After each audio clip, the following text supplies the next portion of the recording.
Bismillahirrahmanirrahim. Assalamualaikum warahmatullahi wabarakatuh. Sahabat DNSA.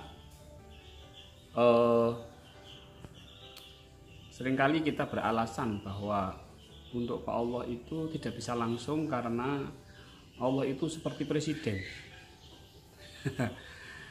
Allah itu seperti bupati, Allah itu seperti pejabat tinggi.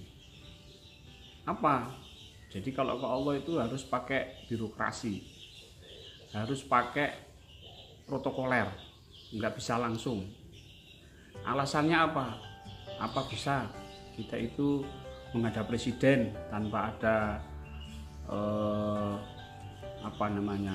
birokrasi? Jadi logika yang salah, logika yang tidak benar, logika yang tidak ada dasarnya. Yang pertama, ya mosok Allah disamakan dengan presiden, Allah disamakan dengan makhluk, dimana ketika kita mau ke Allah itu harus pakai berita acara, harus pakai pengantar. Ini yang terjadi di masyarakat banyak. Jadi nggak ada Allah itu sama dengan makhluknya, itu nggak ada. Allah sendiri itu sudah menyebutkan innani anallah la ilaha illa ana. Aku ini adalah Allah, tidak ada Tuhan selain aku, maka sembahlah aku, fa'budni.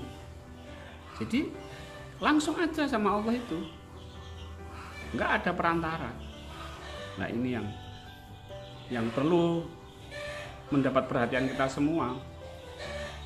Coba bayangkan kalau Allah harus pakai perantara, berapa jasanya yang harus kita bayarkan kepada para perantara itu. Bagaimana sulitnya yang harus kita jalani untuk menuju kepada Allah. Betapa lamanya kita mau menuju ke Allah, betapa sulitnya kita mau menuju ke Allah, betapa ribetnya, betapa repotnya kita menuju kepada Allah. Padahal Allah sendiri tidak menghendaki seperti itu. Udahlah, hambaku kembali langsung kepadaku. Ini wajahku wajhiya lilladzi fatara samawati wal ardh. Jadi tidak ada birokrasi, tidak ada pengantar. Nah, ada lagi yang kedua alasannya. Itu saja Nabi Muhammad aja melalui malaikat Jibril. Pertanyaannya ketika Isra Mi'raj, sampai mana malaikat Jibril bisa mengantar?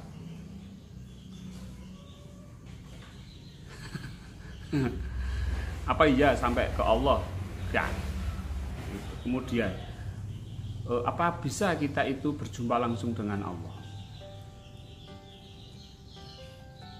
Kita itu dibekali dengan ruh, dengan kesadaran tentang ruhaniyah kita, sehingga kita bisa langsung sadar Allah. Itulah sudah bertemu dengan Allah. Jangan dibuat ribet.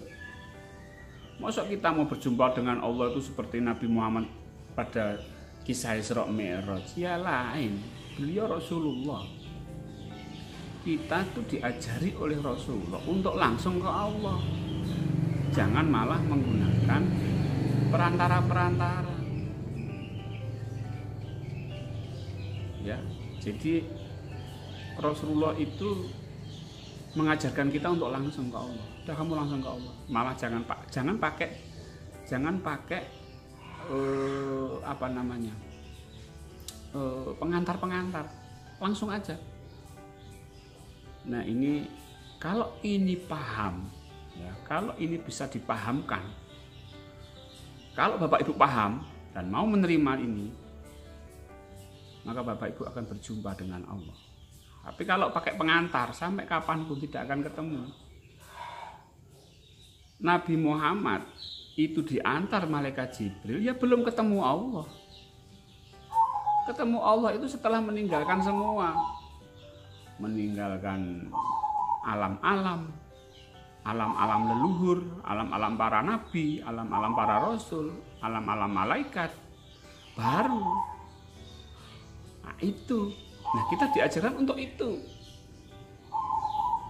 Diajarkan untuk langsung ke Allah. Ya, langsung ke Allah. Ini yang pemahaman simpel, sederhana, tapi Bapak Ibu akan merasakan betapa dekatnya Bapak Ibu dengan Allah. Bapak Ibu akan merasakan betapa Allah itu mengabulkan permintaan-permintaan kita. Tapi kalau pakai pengantar dan Bapak Ibu tidak yakin bahwa ke Allah itu tidak bisa kalau tidak diantar, Bapak Ibu akan ketemu dengan alam-alam. Seperti kisah Rasulullah ketika diantar malaikat Jibril, mereka akan ketemu alam-alam. Tapi ketika malaikat Jibril mempersilahkan dan Rasulullah terus ke Allah langsung, maka tidak ada cerita lagi sudah. Tidak ada alam-alam lagi. Tidak ada kisah-kisah lagi. Jadi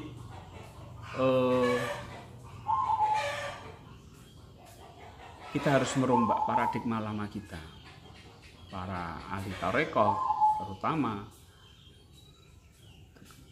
para ahli tasawuf, dan kita ini orang awam-awam ini, orang-orang biasa,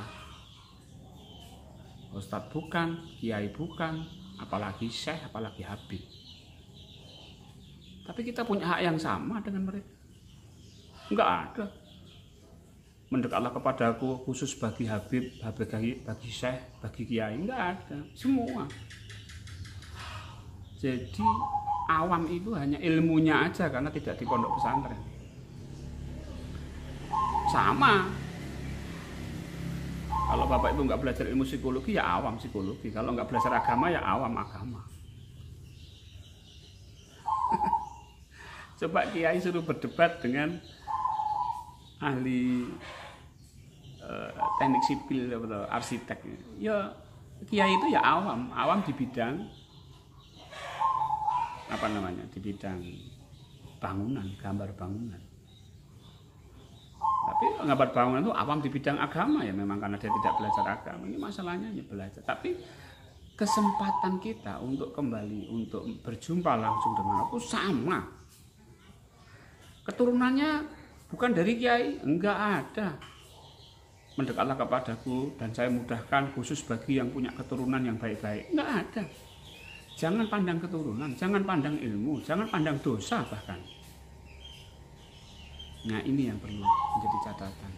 Buang itu pikiran-pikiran yang bisa menghambat kita untuk Allah. Baik, demikian mudah-mudahan manfaat. Assalamualaikum warahmatullahi wabarakatuh.